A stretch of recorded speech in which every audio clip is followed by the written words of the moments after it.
All right, we're going to continue with our media availabilities here at Texas Motor Speedway in advance of tomorrow's O'Reilly Auto Parts 300. We are joined by 3 of our NASCAR Xfinity Series playoff drivers. On the far side from me, we have Daniel Hemric, driver of the number 21 South Point Hotel and Casino Chevrolet. In the middle, we have Christopher Bell, driver of the number 20 GameStop NBA 2K19 Toyota. And closest to me, we have Cole Custer, driver of the number 00 Autodesk Ford. We will open it up to questions for our playoff drivers. Please raise your hand. We'll get a wireless microphone to you. We'll start here in the front with Lee.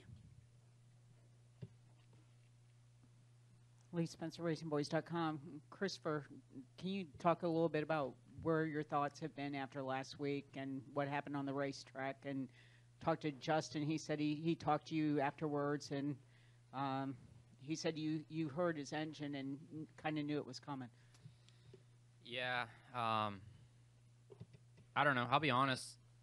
The days after Kansas, I started to get pretty apprehensive just because, nobody expected that, and it's just kind of a wake-up call, right? Like, that could have happened on a green-white checkered restart, and the outcome, hopefully I would have gained stage points, but the outcome would have been really similar. So it can happen at any time, and it's very easy to do. So, I started getting apprehensive thinking about that, and just talked to some of my mentors, and they gave me really good advice and just said, you can't worry about that. The only thing that you can do is control what you can control. So, if we can go out here and perform like we're capable of and like we should, then we'll be in really good shape. But if it's not meant to be, it's not meant to be. So I'm just going to go out here and enjoy driving race cars, and we've got 3 really fun races left, so I'm excited about that.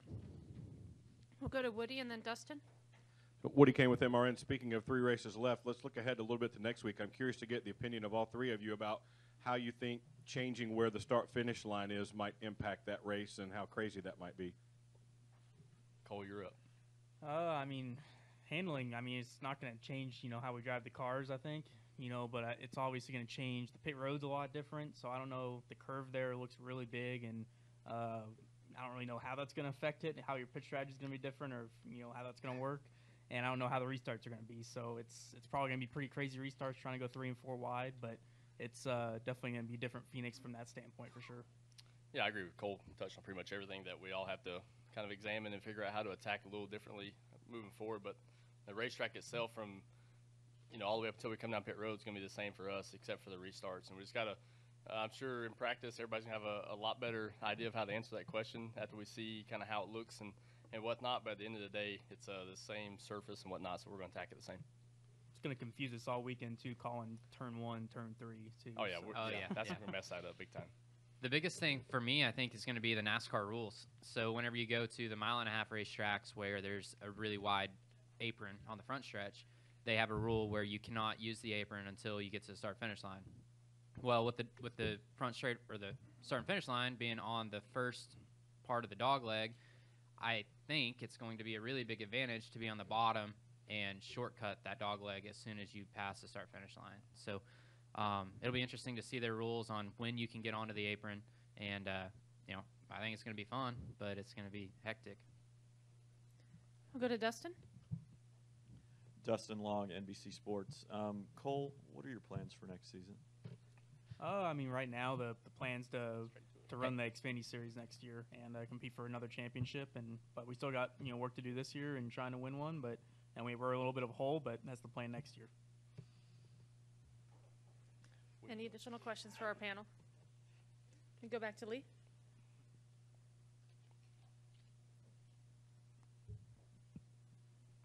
Daniel, you know who your crew chief is going to be next year? I have a pretty good idea, but it's not my spot to announce that. But I feel good about the direction we're going. The guy's a seasoned vet, and he's been a part of the company for a long time, and feel like we're gathering up a really solid group for myself to be able to compete next year full-time in the Cup Series. So look forward to the challenge ahead and working with that guy and hopefully build off the relationship that we already have. I know this is, this question's been asked, but what do you have to do to close the deal?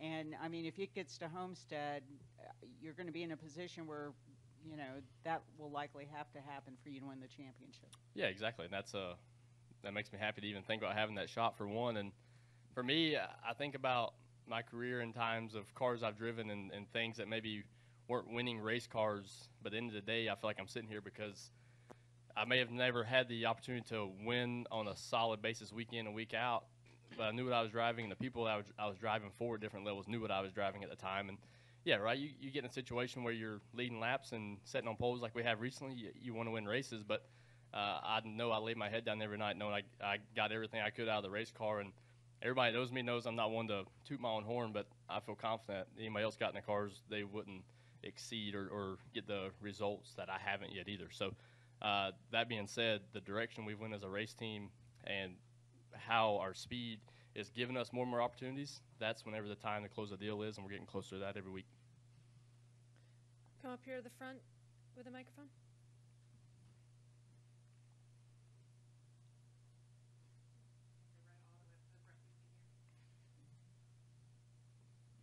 Hi, Janine Cloud with Scarts and Scuffs. And this is for each of you. What is your favorite part of running at Texas? For me, I'm sure Christopher's answer may be somewhat the same lines, but when I come back here, my wife's from Oklahoma, grew up in Texas, Oklahoma, back and forth, and for us, it's like a family reunion, right? With our schedules and whatnot, we don't get a lot of time to see our family, so actually coming to Texas is a family reunion. We get to see all those people, and when you have that many people coming to the racetrack to support you, it makes you want to really put on a good show, and the racetrack specifically itself, I think it's a challenge in place from the fact that after the repave, it's a little bit different every time we come, and what we have to ask out of our race cars from the driver's seat, and the setups and team side of it. So it's a challenge, and it's different. We have a couple of variables this week that we haven't had in the past with different tire constructions and builds. So it's going to be interesting to see how it all plays out. But just coming here and feel like you have another family atmosphere, that's what I enjoy about it.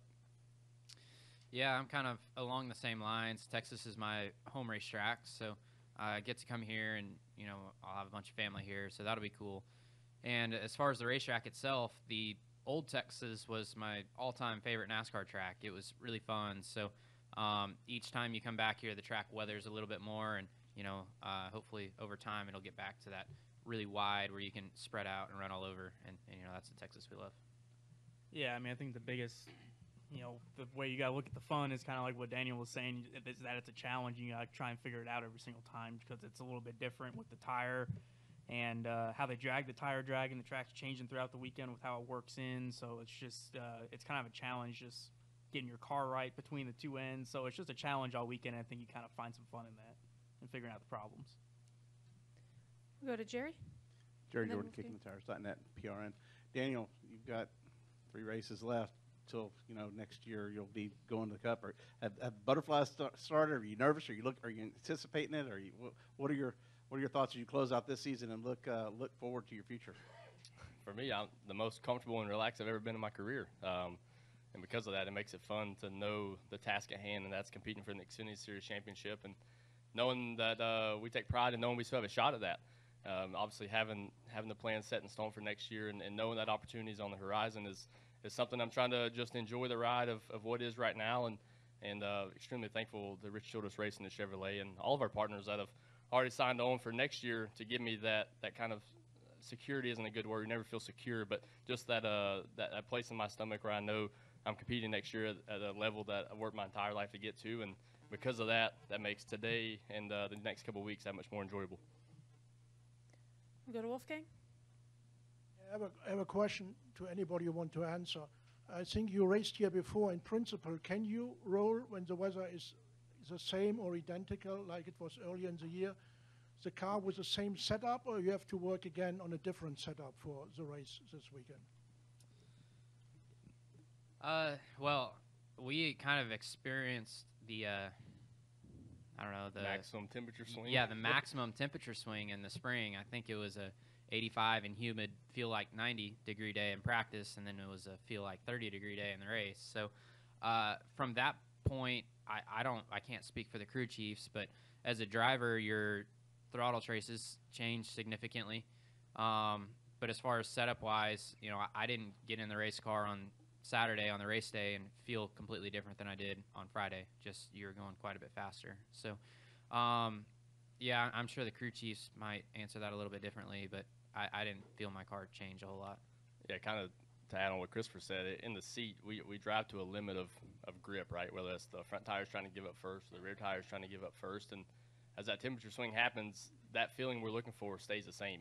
Just no matter how aggressive that throttle trace and that brake trace stays with that feel change. So I agree. Like maybe a place where the asphalt's a lot older and the racetracks has a lot more character to it, the balance shift is substantially different. But at a place that's smooth and the tires are the way they are, and it's kind of one groove racing, just that the speed picks up, but the balance shift isn't substantial. Yeah. Anything final for our panel? All right, gentlemen, thanks for joining us. Good luck tomorrow. Yeah, thank you.